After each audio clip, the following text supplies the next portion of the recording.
palpak na proyekto. Tinabla ni Senator Ping Lacson ang pahayag ni DPWH Secretary Manuel Bunuan na isolated case ang nabistong ghost project sa Bulacan.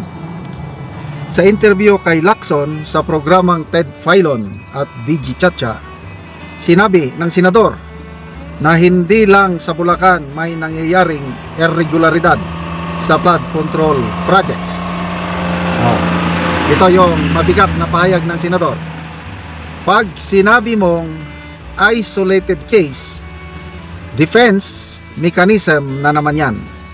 Ibig sabihin, take note, ibig sabihin, walang planong magsagawa ng malawakang investigasyon. Wow! I totally agree with Senator Lacson. Kasi magwa 1 month na mula nung nagsuna ang Pangulo, wala pa rin klaro kung sino ang mag-iimbestiga. Noong una, nagsabi ang Pangulo na hindi DPWH ang mag-imbestiga. Sinabi niya yan eh. Ngayon, sa isang interview, sinabi ni DPWH Secretary, yung panawagan na siya ay mag-resign. Sabi niya, wala siyang planong mag-resign kasi sa pag-uusap nila ng Pangulo ay ituloy ng DPWH ang ginagawang investigasyon. So, wala na pala tayong maasahan wala tayong maasahan na independent body investigation. Sila rin ang mag-imbestiga. DPWH lang mag-imbestiga. Sa tingin nyo, makakaasa ba tayo ng magandang resulta ng investigasyon kung sila ang mag-imbestiga? Kasamahan nila yung iniimbestiga nila eh. I'm sorry sa inyo, ako, opinion ko lang ito, hindi maganda na ipaubayan na lang natin sa DPWH ang mag-imbestiga. In the same manner, sa Kongreso, may nasasangkot ng mga ilang kongresista sa flood control anomaly na ito. Naniniwala ko, may mga matitino pa rin kongresista dyan at wala silang kinalaman sa flood control scam na ito. Kaya lang,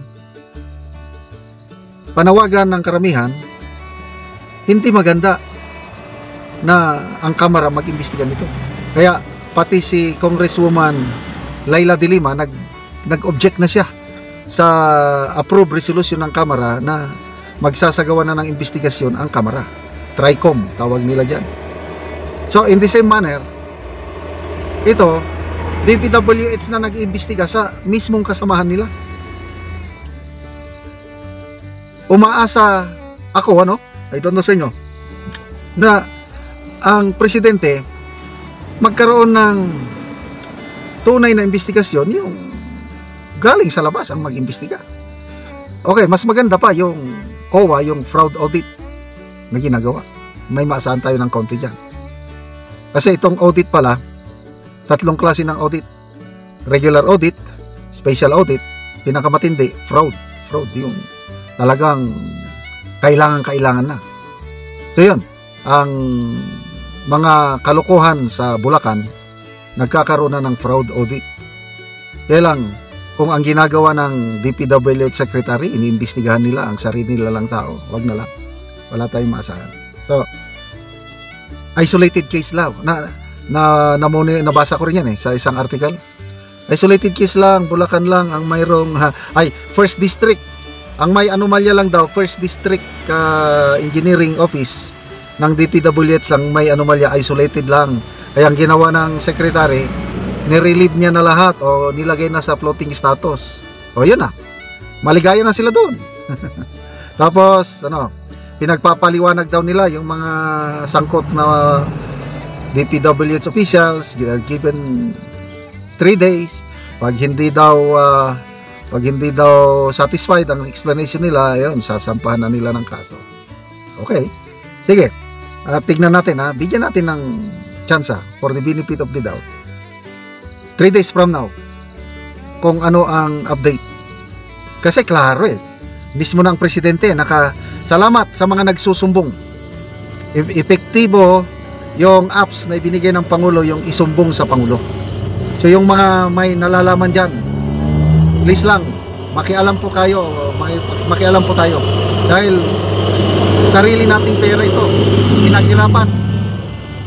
pinaghirapan, taxpayers money. Kaya magsumbong kayo sa Pangulo. Kaya yun, nagpuntang Pangulo sa Baliwag, Bulacan. Doon nagalit na siya dahil not a single work is done.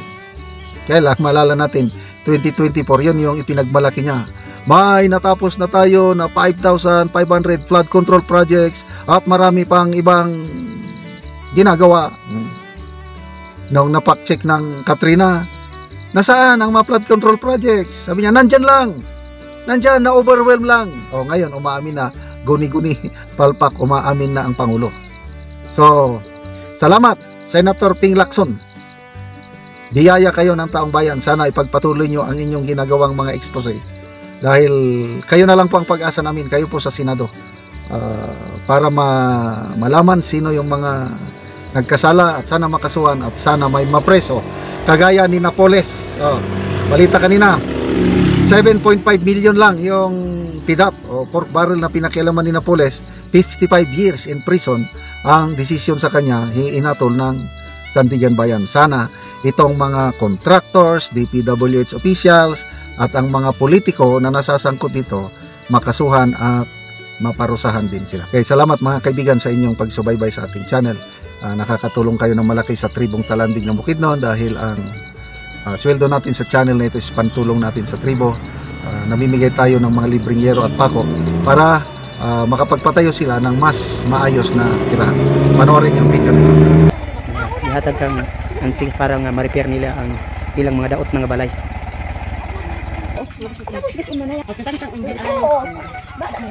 Karon mo na ni ang atop tagaan mo gero silupin og sako lang. Ang gero mo pudingal, wa nagit kayo, daot nagit kayo.